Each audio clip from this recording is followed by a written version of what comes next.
Yeah.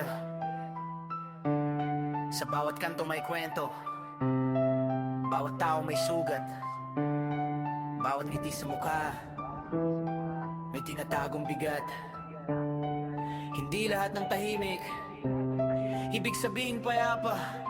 Minsan pinakamalakas ang taong walang salita. Lumaki sa realidad, nagbaluktot ang sistema.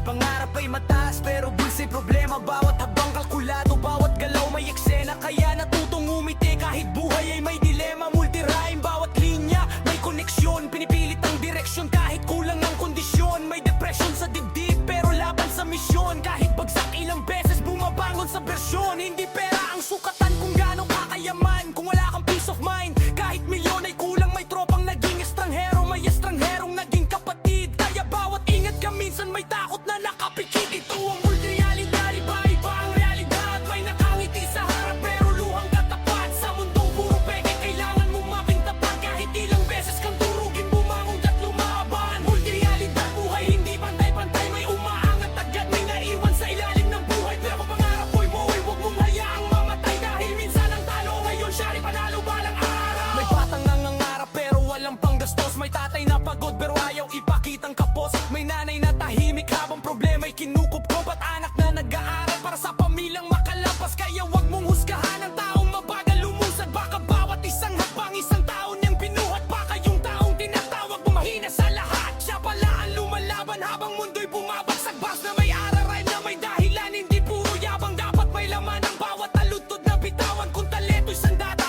gagawin ko pa ng gas. Nun maraming pinto pero ayaw kang pagbuksan. At kung gabi na naman at wala kang makita, tumingin sa sarili, may apoy ka pa. Hindi man mabilis basta patuloy ang paa. Dahil ang tunay na laban ay laban sa pagsuko mismo, diba? Yeah, realidad, fatalidad, banalidad, kalidad. Kahit maraming hadlang, pinapanday ang identidad. Krisis, pressure, ringgit, lahat parte ng kalagayan. Pero bawat pagkatalo may bagong aral at tangan. Hindi kailangan ng spotlight para masabing ikaw ay bida. Hindi kailangan ng crowd para malaman mong may halaga. Kung ang mundo'y magulo, ikaw ang gumawa ng timpla. Gamit ang sakit bilang tinta, buhay mo ang iyong obra. Kaya kung down ka ngayon, hindi ibig sabihin tapos na.